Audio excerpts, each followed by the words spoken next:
Em nome do Pai, do Filho e do Espírito Santo. Amém. Conclusão geral do livro A Missa de Sempre, Dom Marcel Lefebvre. As verdades da fé católica referentes ao santo sacrifício da missa não eram, para Monsenhor Lefebvre, noções abstratas, mas estavam vivas nele. Fez delas o centro da sua vida. Foi assim que viveu a sua divisa episcopal. Et nos credidimus caritate. E cremos na caridade que Deus tem por nós. Todas as almas cristãs devem sentir a mesma afeição pelo santo sacrifício da missa. Da nossa fé na infinita caridade de Deus, que se atualiza sobre o altar, nasce o nosso amor pela Eucaristia. A presença de Cristo sob as aparências eucarísticas não é uma prova da caridade de Deus para conosco? Presença que Deus quis que fosse a mais real, a mais total possível. Presença corporal, substancial de nosso Senhor Jesus Cristo. Não em um só lugar, em uma só época, mas se perpetuando em todas as eras e pelo universo inteiro, acessível daí então a cada homem que se aproxima do tabernáculo. Esplêndida proximidade de amor de um Deus. Sem esta presença, a quem iríamos? Imaginai uma vida cristã sem Eucaristia. Que seria de nós sem nosso Senhor Jesus Cristo, sem esse dom extraordinário que Deus nos dá? Estaríamos órfãos, sentiríamos sozinhos, um pouco abandonados por Deus. Mas temos a Eucaristia, e quando temos necessidade de falar-lhe, de vê-lo, de dizer-lhe que o amamos, quando temos necessidade de auxílios especiais, podemos ir ao nosso santuário, ajoelhar-nos diante de nosso Senhor Jesus Cristo, talvez sozinhos diante do Santíssimo Sacramento. Certamente já vos aconteceu de dizer a Deus diante do Santíssimo Sacramento: Vinde me ajudar, socorrei-me, estou em dificuldade, sofrendo, vinde ajudar minha família. Vinde ajudar meus filhos? E quando saístes, deixastes a igreja consolados. E isso já aconteceu convosco, tenho certeza, depois da missa de domingo. Quantas vezes isso já nos aconteceu a nós, padres, ao assistir aos moribundos? Quantas vezes isso já nos aconteceu ao levar a comunhão aos enfermos? Que alegria para essas almas que sofrem receber seu Deus das mãos do sacerdote que vem lhe trazer a Santa Comunhão. Que consolo, que fonte de ânimo para eles. Nosso Senhor Jesus Cristo fez, por meio desse sacramento, um milagre extraordinário de seu amor, e por conseguinte nós também devemos lhe manifestar nosso amor. Uma das nossas grandes consolações ao celebrar o santo sacrifício da missa é a proximidade de nosso Senhor. A sua presença, tão íntima, arrebata-nos. Mas isso não impede a bondade de nosso Senhor para conosco. Com efeito, na missa, Cristo não se contenta em ficar presente no meio de nós. Ele age. No altar, o próprio Cristo renova o ato supremo de caridade que coroa a sua existência terrestre, a entrega da sua vida como vítima de expiação no lugar dos pecadores. Não há maior amor do que dar a própria vida pelos seus amigos. É aí que Cristo se entrega como hóstia de sacrifício de louvor e de expiação oferecida ao seu Pai. E é aí também que ele nos ama até ao extremo, até ao fim dos tempos também, pois que cada dia realiza-se nos nossos altares este amor infinito. Tal é a imensa realidade face à qual o dogma nos coloca, quando afirma que a missa é a renovação do sacrifício da cruz, realidade capital para a fé cristã, que passa a ser o centro da sua oração. É evidente que a grande oração da Igreja é o santo sacrifício da missa, como a grande oração de nosso Senhor Jesus Cristo foi o seu Calvário. É sobre a cruz que ele realizou a grande oração e é o sacrifício da missa a grande oração da Igreja, a qual a Igreja pede que todos os fiéis se associem íntima e profundamente, adorando a Deus, adorando nosso Senhor Jesus Cristo, adorando o seu Criador, adorando o seu Redentor. Que magnífica oração Jesus transmitiu à Igreja! Este aspecto sacrificial da missa é um ponto mais particular que nos leva, enfim, ao cume do amor que foi a cruz, que a missa perpetua. É a finalidade propiciatória do santo sacrifício da missa. A morte de nosso Senhor foi um sacrifício expiatório e, portanto, propiciatório. São Paulo diz isto explicitamente. Jesus Cristo, a quem Deus propôs como vítima de propiciação, em virtude do seu sangue por meio da fé, a fim de manifestar a sua justiça pela remissão dos delitos passados, suportados por Deus, a fim de manifestar a sua justiça no tempo presente, de maneira a ser reconhecido justo e justificador daquele que tem fé em Jesus Cristo. Carta aos Romanos, capítulo 3, versículos 25 a 26. O sacrifício da missa reatualizado, o sacrifício de Nosso Senhor, tem por conseguinte uma dimensão propiciatória. Toda a liturgia, que é a grande oração da Igreja, nos convida a considerar Jesus na cruz como vítima, cordeiro sem mancha, imolado por causa de nossos pecados, o Salvador, o Redentor, que não resgatou ao preço de seu sangue, que nos resgatou ao preço de seu sangue. Ora, isto é fundamental para nós. É a diferença essencial que nos separa do protestantismo. Nós cremos que o sacrifício da missa é um sacrifício propiciatório.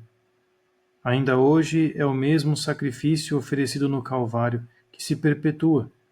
Por conseguinte, cada vez que um sacrifício da missa é oferecido, os pecados são remidos, as graças de santificação são derramadas sobre o mundo inteiro. Presença real, ação sacrificial, propiciação pelos nossos pecados. Estas três verdades da nossa fé católica tornaram-se para Monsignor Lefebvre realidades vivas, a fonte da sua piedade, assim como do seu apostolado. Elas foram também a causa das suas dores mais profundas, quando viu estas mesmas realidades, embora tão cheias de amor, postas em questão pela reforma litúrgica de 1969. De repente, a presença substancial de Cristo sob aparências eucarísticas foi como que relativizada, porque colocada em pé de igualdade com a presença meramente moral de Cristo por meio da sua palavra. Logo, a propósito, as genuflexões desapareceram e até a palavra transubstanciação parecia como que banida do vocabulário eclesiástico. Do mesmo modo, o rito criado por Paulo VI conferia preeminência à noção de refeição sobre o de sacrifício. E o novo missal falava apenas de narração da instituição, onde a Igreja sempre viu uma ação sacrificial. Enfim, por assim dizer, já não se fazia menção à propiciação. Em apenas alguns meses, as tão belas realidades da fé eucarística, magnificamente expressas pelo rito multissecular da Igreja, eram como que desprezadas, abandonadas. Já não eram o ponto central do novo rito. Com toda a verdade, o fundador de Écone podia escrever. Os dogmas fundamentais da Santa Missa não aparecem mais de forma clara, e até são contraditos, a saber, que há um verdadeiro sacrifício, uma ação sacrificial, que a vítima ou hóstia é o próprio nosso Senhor Jesus Cristo presente, sob as espécies do pão e do vinho, com o seu corpo, seu sangue, sua alma e sua divindade. Que esse sacrifício é propiciatório, que o sacrifício e o sacramento se realizam pelas palavras da consagração e não pelas palavras que precedem ou que sucedem, que o sacerdote é o único ministro. E Monsignor Lefebvre conclui afirmando a aproximação da missa nova com o protestantismo, a aproximação corroborada por várias modificações em si mais secundárias. Basta enumerar qualquer uma das novidades para se convencer da aproximação com o protestantismo. O altar transformado em mesa, sem pedra d'ara, a missa de frente para o povo, concelebrada, em língua vernácula, em voz alta, a missa em duas partes, a liturgia da palavra e a liturgia da Eucaristia, os utensílios vulgarizados, o pão fermentado, a distribuição da Eucaristia por leigos na mão, as sagradas espécies escondidas na parede, as leituras feitas por mulheres, a comunhão aos doentes dada por leigos. Não se trata aí senão de novidades autorizadas. As consequências de tal desordem não se fizeram esperar. Perda do culto e, portanto, da fé eucarística, abandono da dimensão sacrificial da vida cristã e, finalmente, abandono da própria vida cristã, relativização dramática do pecado, cada um autoproclamando-se legislador soberano do bem e do mal. Em uma palavra, o relativismo entrava por completo na Igreja de Deus. O amor não era mais amado, e assim nossas igrejas esvaziavam-se. Depois de anos de incertezas e muitas vezes de caos, a verdade parece timidamente retomar alguns dos seus direitos. Aqui e ali brota de novo a adoração eucarística, enquanto que pela primeira vez em 2003, uma encíclica pontificial tenta dar de novo certo lugar à noção de sacrifício. Mas as palavras, por mais importantes que sejam, não bastam. O que importa, antes de tudo, é dar de novo vida a estas grandes realidades da caridade de Deus por nós, esta vida que a Igreja sempre preservou no seu rito mais que milenar. O pastor de almas, Monsenhor Lefebvre, rapidamente tinha compreendido isso. Por isso sempre recusou, e em seguida os seus sacerdotes, a celebração da missa segundo o rito criado por Paulo VI, sendo fiel ao íntegro e fecundo missal romano codificado por São Pio X. Por São Pio V. Tesouro precioso, tão profundamente enraizado na tradição bimilenar da Igreja. Não será aí pelo contato vivificante do sacrifício da missa que o homem corresponde à infinita caridade de Deus? Incorporado a Cristo e purificado por Ele, o homem une-se à divina vítima na doação que ela faz de si mesma ao Pai e torna-se assim uma hóstia de agradável odor para seu Deus. O sacrifício da missa é uma oblação, e essa oblação deve ser o modelo da nossa. Nossa vida deve ser uma oblação a Deus, por nosso Senhor Jesus Cristo. Per Dominum nostrum Iesum Christum. Sempre por nosso Senhor Jesus Cristo, em união com a oblação de nosso Senhor Jesus Cristo. Não há outro caminho para alcançar a visão beatífica, para alcançar a beatitude, para alcançar nosso fim, que é nosso Senhor Jesus Cristo, donde a importância do sacrifício da missa e a importância do verdadeiro sacrifício. Persuadido com a Igreja de que nosso Senhor difunde as suas graças sobre os homens pelo santo sacrifício da missa, o missionário Monsenhor Lefebvre gostaria que todos os homens, por sua vez, correspondessem a este amor divino, unindo-se intimamente ao sacrifício do altar. Deus quis nos divinizar, nos comunicar essa caridade imensa com a qual Ele se inflama na eternidade. Ele quis nola comunicar e o fez por meio de uma extraordinária manifestação, por sua cruz, por sua morte, por seu sangue derramado. Quis que os homens escolhidos por Ele continuassem este sacrifício, a fim de dar a sua vida às almas, de curá-las das suas faltas, dos seus pecados, de comunicar-lhes a sua própria vida, para que um dia esta vida os glorifique e que as almas sejam glorificadas com Ele na eternidade. Eis a obra de Deus. Ele comunica-se a nós como vítima, a fim de que ofereçamos nossa vida com a dele e que participemos não somente da nossa redenção, mas também da redenção das almas. Este plano de Deus, este pensamento de Deus que criou o mundo, é uma coisa extraordinária. Ficamos estupefatos diante deste grande mistério que Deus realizou aqui na terra. Tal foi a obra de Monseigneur Lefebvre, enaltecer a caridade de Deus por nós, fazer com que os homens correspondam a este amor. A sua afeição ao santo sacrifício da missa, ao sacerdócio católico, não tinha outra finalidade.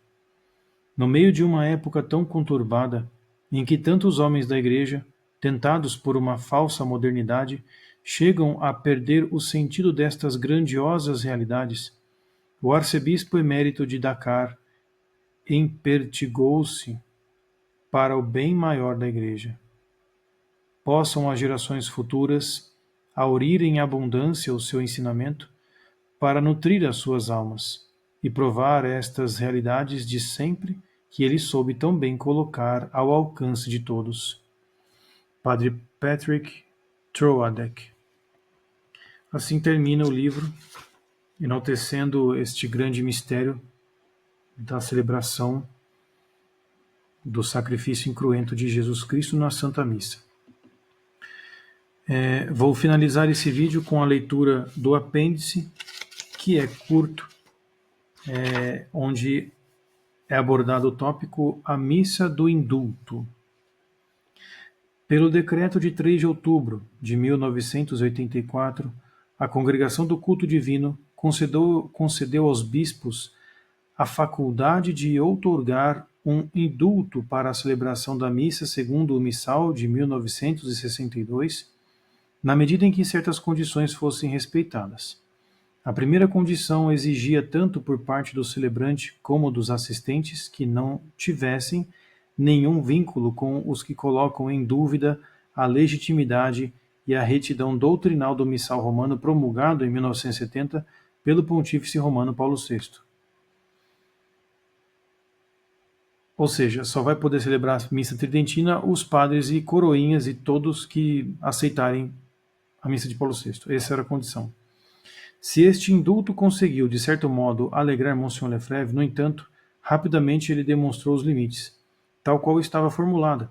A primeira cláusula exigia, com efeito, a completa aceitação do novo rito e proibia, ao mesmo tempo, fazer ressaltar as suas deficiências intrínsecas.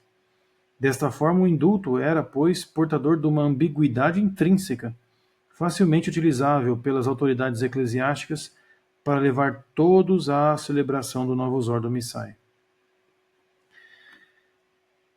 A carta do cardeal Ratzinger leva a entender que o Santo Padre estaria pronto a autorizar por decreto a celebração oficial e pública da missa segundo o rito de São Pio V. Mas as autoridades religiosas apenas concederiam esta liberdade sob a condição de que a missa tradicional não fosse celebrada em detrimento do novo rito. Eles pediram aos sacerdotes que dissessem a missa nova pelo menos de vez em quando.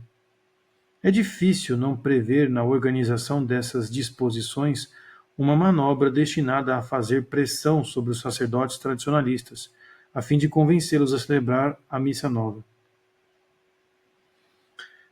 Nota de rodapé, nota manuscrita de 1983, arquivos do Seminário de Écone. De fato, o texto do indulto da Sagrada Congregação do Culto Divino de 3 de outubro de 1984 afirmava, abre aspas, que deveria ficar bem claro que esses padres não tivessem nenhuma ligação com os que colocam em dúvida a retidão doutrinal do missal romano promulgado pelo Papa Paulo VI, e que sua posição fosse sem nenhuma ambiguidade e publicamente reconhecida. Há aí uma vontade de nos colocar em uma contradição, porque no mesmo tempo em que Roma dá à Fraternidade de São Pedro, por exemplo, a abadia do Baroques e a outros grupos a autorização de celebrar a missa de sempre, assim também, no mesmo momento, pede aos jovens sacerdotes que assinem uma profissão de fé na qual é preciso admitir o espírito do concílio. É uma contradição. O espírito do concílio exprime-se na missa nova. Como querer manter a missa de sempre, aceitando o espírito que a destrói? É colocar-se em uma contradição completa. Um dia, lentamente, será exigido dos que beneficiaram com a concessão da missa de São Pio V a missa de sempre, que aceitem também a missa nova. E será dito a eles que se trata simplesmente de fazer valer o que eles próprios assinaram, pois que assinaram que aceitariam o espírito do concílio e as reformas do concílio. Não se pode, portanto, colocar-se em contradição em uma completa falta de lógica. É uma situação totalmente desconfortável. Esta é a dificuldade desses grupos que assinaram isso e que agora se encontram em um beco sem saída. São os que estão na Ecclesia Dei. Para ficar claro isso, vamos dar um exemplo aqui meio cotidiano. Imagine que futuramente os carros a combustão serão confiscados e todos serão obrigados a ter um carro elétrico. Os que resistirem a essa medida, completamente arbitrária, podem esconder seu carro, enfim, e abastecer com combustível clandestino. Porém, os registros, os impostos, as licenças do carro, com certeza vão estar nas alturas elevadas, para que a pessoa tenha alguma impossibilidade de ter aquele carro. Ou seja, um imposto que valeria 3 vezes um carro elétrico, isso seria uma forma de repressão. E quando essas pessoas que assinaram esse acordo com Roma deixaram isso claro, né, fazendo parte desse grupo Ecclesia Dei, aqui infelizmente Bom Pastor é um exemplo que eu me lembro agora, esses grupos futuramente podem receber uma dificuldade muito grande de perpetuar a sua doutrina. O IBP ele procura, em suas homilias, apontar os erros do Concílio Vaticano II.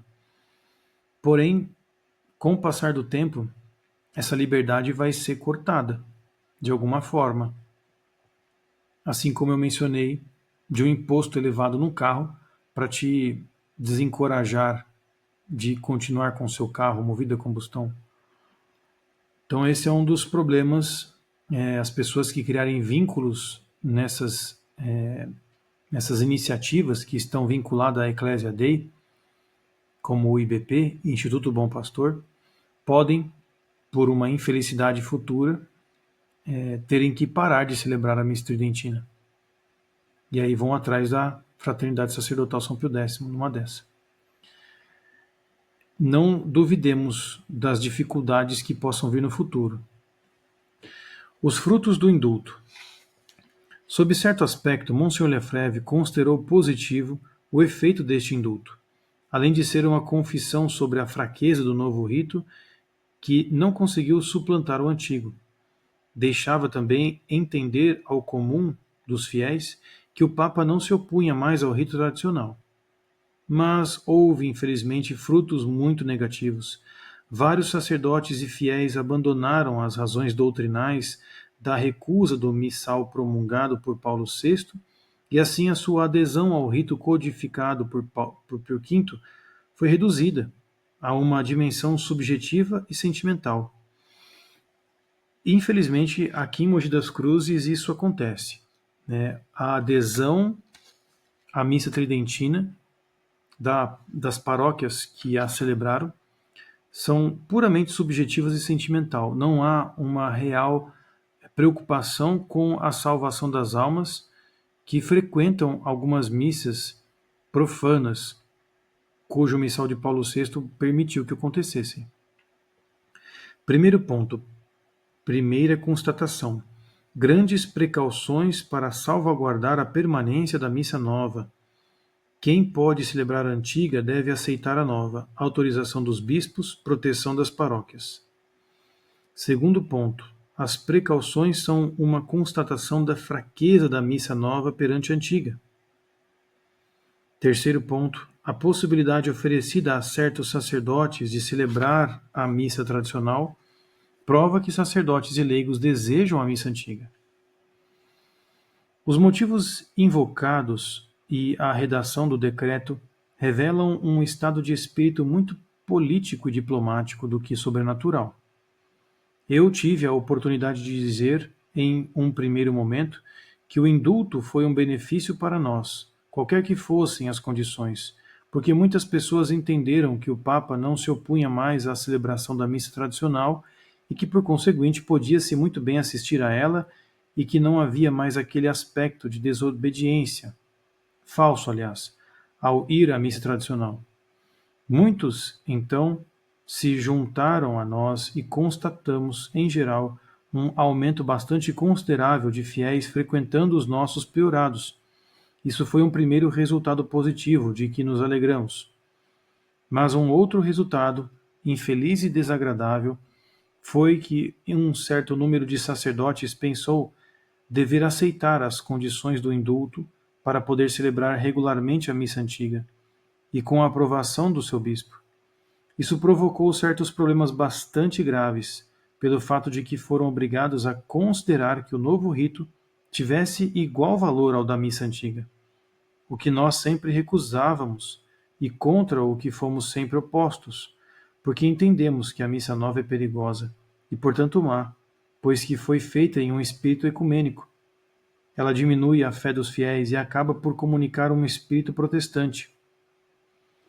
Então ficamos completamente desolados de ver que alguns sacerdotes consentiram em dizer que a missa nova tem tanto valor quanto a missa antiga, para supostamente poder celebrar a missa antiga com toda a segurança e em conformidade com as regras do bispos. E agora, para supostamente estar na legalidade no que se refere à missa antiga, abandonaram a luta contra as inovações, particularmente as inovações litúrgicas. Isso é muito fácil de ser constatado. Os padres diocesanos que celebram missa tridentina em suas paróquias, eles não se opõem a nada de errado.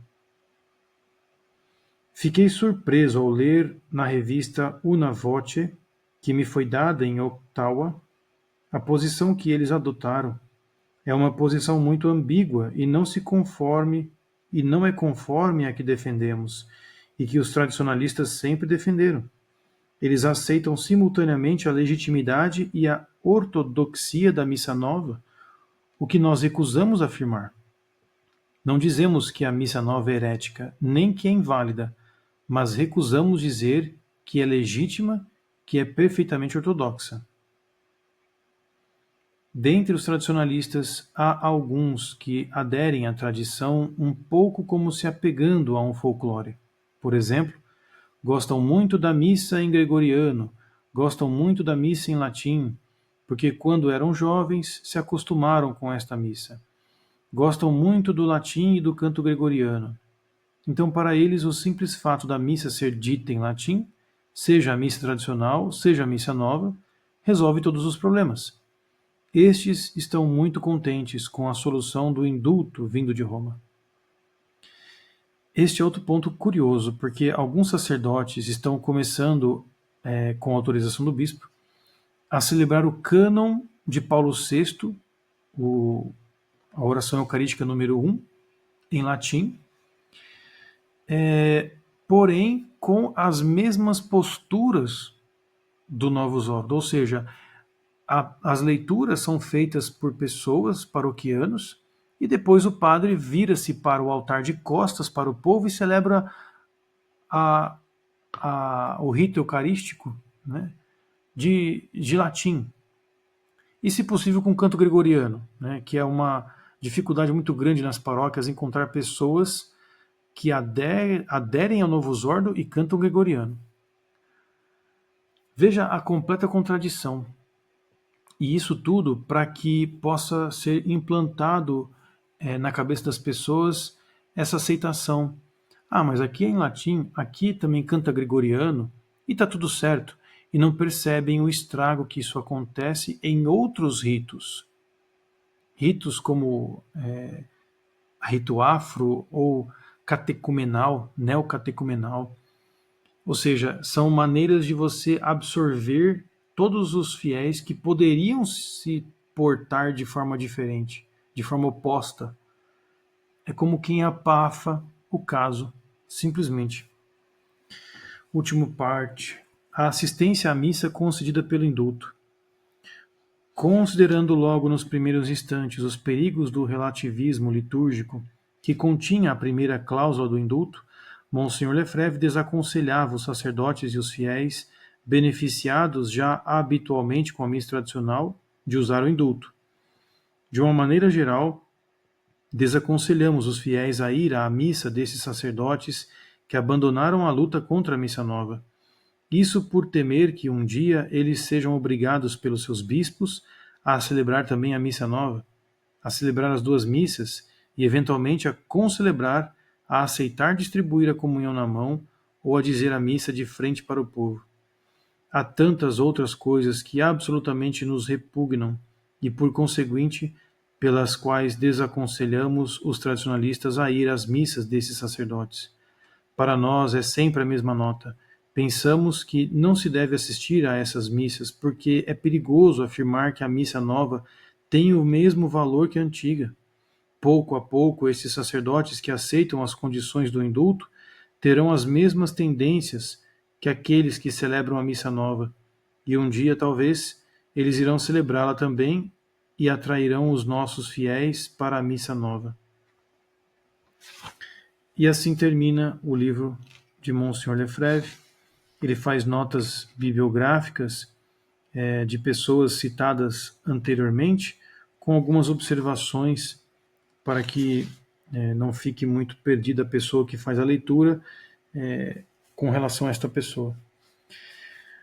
Bom, a iniciativa de fazer essa leitura pelo YouTube foi por conta da realidade que eu vivi, onde, infelizmente, essas verdades a respeito do Concílio Vaticano II são abafadas, são escondidas e, aos poucos, os sacerdotes que estão nas paróquias celebrando missa Novus Ordo e Tridentina ao mesmo tempo, eles estão se corrompendo.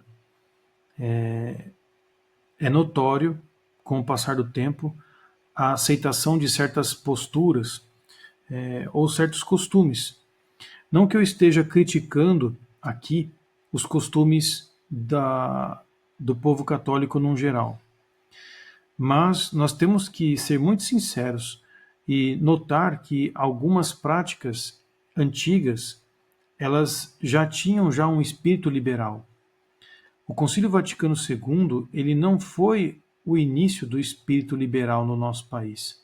Já de muito tempo nós temos aqui uma influência funesta do liberalismo. Diga-se de passagem a própria proclamação da República, que foi um baita de um golpe. E aceitar as paróquias,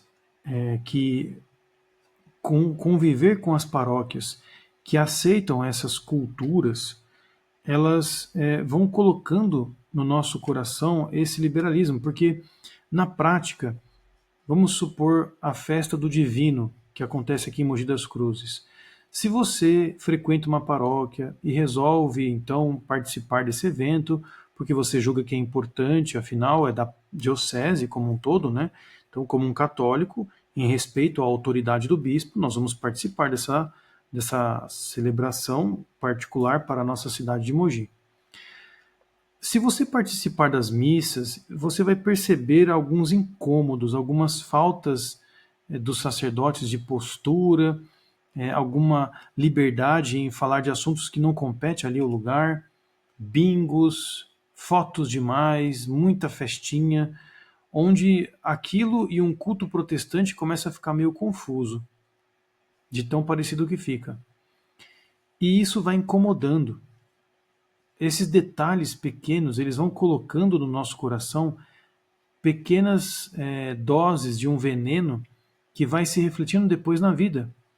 Porque nós aceitamos, então, aceitando essas imposturas, nós criamos no nosso coração esse liberalismo. E é muito difícil você sair dessa postura muito laxa, muito relaxada e migrar para um catolicismo correto, um pouco mais severo com relação ao liberalismo. Não severo por si só, mas é severo para com o liberalismo. Os católicos tradicionalistas, eles não são monstros que simplesmente não querem aceitar o Novus Ordo, mas são católicos que perceberam o veneno incutido no Novus Ordo e, de alguma forma, querem acordar a muitos outros. Para finalizar esse vídeo, eu agradeço a Virgem Maria pela intercessão, a São José, São Pio X, e aqueles que desejarem se aprofundar mais sobre o assunto, eu recomendo a biografia de Marcel Lefebvre, feito pela editora São Pio X, de Benjamin Tissier, o bispo que inclusive faleceu há pouco tempo atrás. Agradeço a todos que de alguma forma estiveram aqui presentes nesses vídeos. Que Deus os abençoe, Nossa Senhora lhe proteja. Em nome do Pai, do Filho e do Espírito Santo. Amém.